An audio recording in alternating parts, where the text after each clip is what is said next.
सतगुरु जोगी पीरदान से समझेंगे कि बाबा बालकनाथ जी ने 5 साल में ही घर क्यों छोड़ दिया था।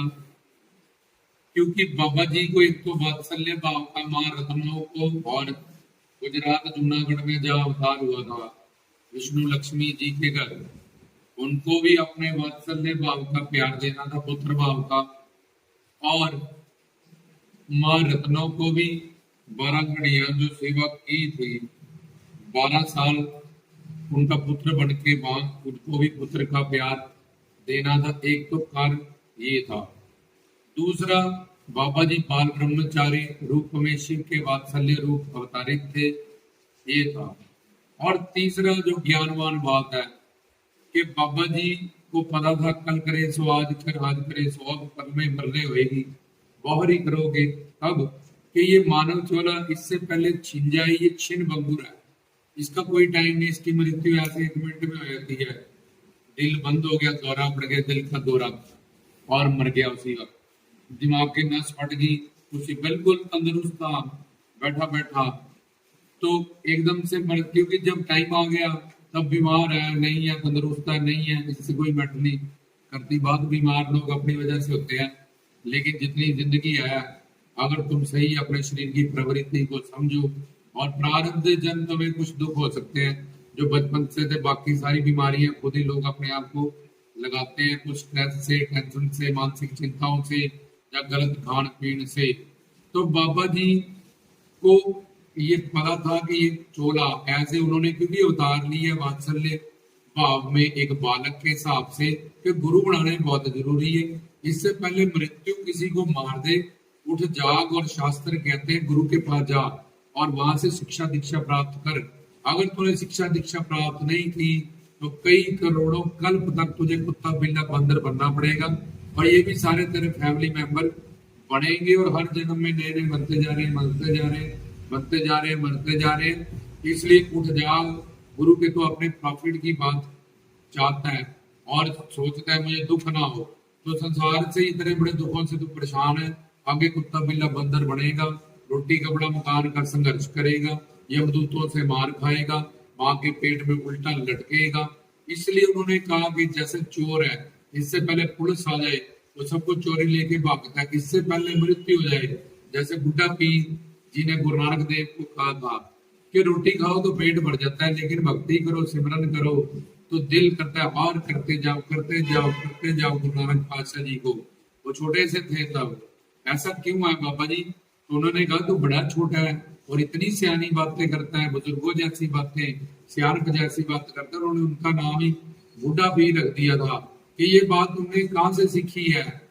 तो उन्होंने कहा जी उन्होंने कहा कि तो छोटा है, मौज मस्ती कर, तू मनोरंजन कर, भी जब बड़ा होगा तब भक्ति भक्ति सेवा सुमरन। उन्होंने कहा नहीं जी नहीं, मैं अपनी माँ के पास बैठता हूँ, वो जब चूल्हा जलाती है मैं देखता हूँ, बड़ी लकड़ियों को बाद में आग लगती है, पहले वो छोटी लकड़ियों से शुरू होती है आग, उनको फटाफट ही आग लग जाती है। इसलिए कोई गारंटी नहीं है जी जीवन की।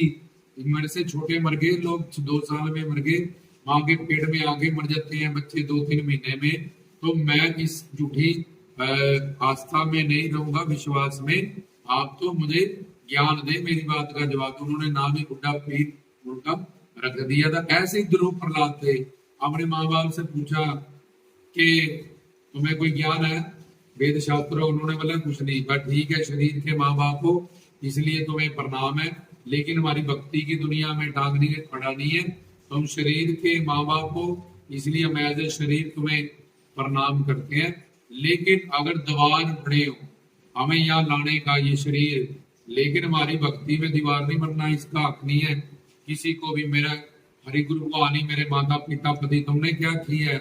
माँ तो खाती रही, बच्चा तो अपने आप बनता रहा, बाल अपने आप बने हैं बच्चे के, हड्डियां अपने आप गड़ी है। पिता ने क्या किया उसमें? सब कुछ तो भगवान ने सारे अंग बनाए हैं उसके अंदर।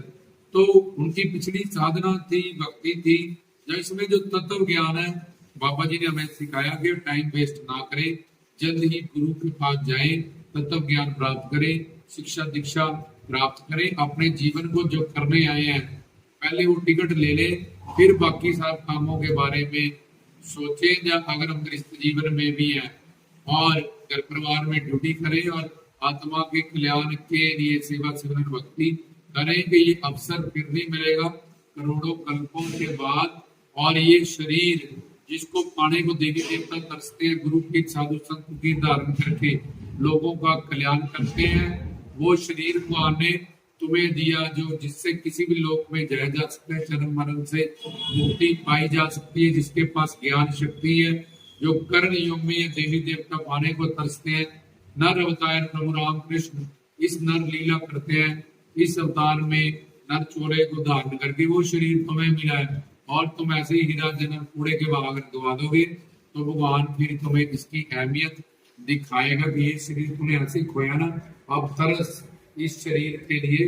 और 84 लाख तरह के कुत्ते बिल्ले बंदर अंडा जोरत उदबल छेतर भूचर खेचर जलाचर, ये सारे शरीर की दुनिया में जाग और खाना पीना सोना भोगना, ये चार ही काम तुमने करने थे, ये सब कुछ इस शरीरों में भी हो जाएगा। पर मानव शरीर इसलिए नहीं था, इसलिए बाबा जी ने 5 साल में ही सबसे पहले जाके जब उनके घर में उठे इनकी शादी करनी है, को बिजनेस में डालने, नौकरी में डालने, वाला हम ये सब काम करने नहीं आए हैं, हम तो पलक दिखाएंगे, गुरु बनाएंगे। अगर तुम्हें कोई गान है तो बता दो, नहीं तो फिर हम जा रहे हैं अपने गुरु दत्तात्रेय के नाथ के पास। क्योंकि जो गुरु की शरण में चले जाते हैं शरणागत, उनको कोई नहीं चुकाना पड़ता, उनको कोई पाप नहीं लगता कि ये नहीं किया, वो नहीं किया, इनको नहीं देखा, वो को नहीं देखा। ये सब संसारी लोगों के लिए होता है। और गृहस्थ जीवन में रहने वाले, जन्म मरण में भटकने वालों को इन्होंने जन्म मरण में भटकना है, इसलिए ठीक ठीक संसार चलता रहे। पिता का और पुत्री का क्या रिश्ता है, संसार में भाई बहनों का क्या रिश्ता है, क्योंकि इन्होंने संसार में ही घूमना है, कुत्ता बिल्ला बंदर बनना है और 84 लाख का चक्कर लगाना है। इसलिए इनके लिए कायदे कानून ये सब रूल बना दिए गए। जो कुहार की शरण में चला गया, गुरु की शरण में चला गया, वो सब इन पितर ऋण से, मोत ऋण से, निरी ऋण से, अतिथि ऋण से, सब ऋणों से वो मुक्त हो जाता है, क्योंकि वो ऐसे किसी और के लिए नहीं गया, वो गुरु के लिए भगवान। तो भगवान ही उसका माता पिता पति प्रीतम दोस्त पुत्र सब कुछ है, भगवान को किसी भी भाव से मांग ले, इसलिए भगवान उनको सब ऋणों से मुक्त कर देता है। लेकिन इन सब की सेवा करके रह के भी चप्पड़ जूता मिलता है, कोई कदर नहीं होती संसार में। चाहे किसी के लिए तुम सिर भी काट के दे दोगे तब भी बोलेगा तुमने क्या किया हमारे लिए, ये बताओ। तो जो इन बातों को समझ लेते हैं वो संसार को भी समझ जाते हैं और जीवन को भी समझ जाते हैं और अपना जीवन सफल करने की तरफ चल पड़ते हैं। तो बाबा बालकनाथ जी ने 5 साल में ये सब कुछ शिक्षा दी गुरु दत्तात्रेय नाथ के पास जाके कि जल्द से जल्द पूर्ण गुरु से शिक्षा और दीक्षा प्राप्त की जाए। मानव चोरे में हम जो करने आए हैं पहले वो काम करके रखें, बाकी काम साथ साथ जो गृहस्थ जीवन में संसार की ड्यूटियां दम कर्तव्य है जो निभाते जाए। लेकिन ये चोला जिस लिए मिला है, ये जीवन का जो लक्ष्य है, मंजिल है, वो है सुख शांति प्रेम आनंद। दुख जाए और सुख आए, तो सुख से जुड़ेंगे सुख आएगा, सुख को चाहेंगे सुख आएगा। घर परिवार संसार ही मोह का काम है सारा, और काम करो तो लोग अहंकार माया की दुनिया है। तो सुख से जुड़ेंगे, सुख को चाहेंगे, सुख के पास जाएंगे, सुख को पूजेंगे, तब सुखी होंगे। इसका मतलब ये भी नहीं है कि तुम घर परिवार संसार छोड़ के वहां चले जाओ। अगर तुम्हें इसका मतलब ये है कि जल्द से जल्द गुरु धारण किया जाए। बाबा जी बाल ब्रह्मचारी थे, अलग अलग साधनाएं होती है, गृहस्थ जीवन की अलग साधना है, सन्यासियों की अलग है, ब्रह्मचारियों की अलग है, वनप्रस्थ की अलग है, शूद्र क्षत्रिय वैश्य ब्राह्मण, इस तरह से पहले था वर्ण होते। तो कर्म कांड में चलने वाले, जन्म मरण में संसारी लोग, उनके लिए ही सारे रूल होते हैं। गुरु के शरण में अगर तुमने स्टैंड ले लिया, तुम चले गए, क्या मीरा चले गई थी राजपाट छोड़ के, सब कुछ ध्रुव प्रहलाद चले गए थे, कल्ले कल्ले पुत्र थे वो, तो क्या हो गया, उनको कोई पाप लगा हो तो अजर अमर अविनाशी हो गई, रहती दुनिया तक उनका नाम रहेगा, क्योंकि वो संसार के लिए संसार छोड़ के नहीं गए, करतार के लिए गए, सेवा सिमरन भक्ति के लिए गए। तो ऐसे जिसने कोई स्टैंड ले लिया, उसके पुराने संस्कार हैं, जब मुझे शादी नहीं करनी, मुझे भक्ति करनी, अलग बात है। तो बाकी जो गृहस्थ जीवन में है वो जल्द से जल्द गुरु धारणा करे, अपने बच्चों को भी ज्ञान से जोड़े, शास्त्रों वेद ग्रंथ पंथ पढ़ाए, ताकि उनके भी अच्छे संस्कार हो, बड़े होके उनका भी जीवन सफल हो, तुम्हारा भी जीवन सफल हो। तो ये सब बातों की 5 साल में जाके बाबा जी ने गुरु बना के कि ये चोला शिन बंगुर है, जल्द से जल्द ज्ञान प्राप्त करना, इस जन्म मरण से बाहर जाने का साधना करना, उसके लिए गुरु से टिकट प्राप्त करना, सतलोक सचखंड की ऐसे लोगों की माया से परे, ये शिक्षा उन्होंने हमें पहली ही जो उनकी शिक्षा है, सिंगी धारण करना मतलब गुरु का मंत्र प्राप्त करना, चोरी धारण करना मतलब गुरु से दीक्षा जो प्राप्त की उसके प्रति शिक्षा हो, कमाई करो, इस मोटे में तुम्हारी अर्थी जाएगी, वो लाश भी जला दी, वो इकट्ठा कर जाके सेवा सिमरन भक्ति का जो तेरे आगे भी सहायक होगा। जब तुझे अंधेरे में लेके जाएगा, जमदूत मारेंगे, तब तेरे ये सेवा, तेरे ये सिमरन ये काम आएगा। कोई तेरा घर वाला वहां तुझे बचाने वाला नहीं है, कोई रिश्तेदार नहीं, कोई तेरी कोठी, कोई तेरा बैंक बैलेंस तुझे नहीं बचा सकता।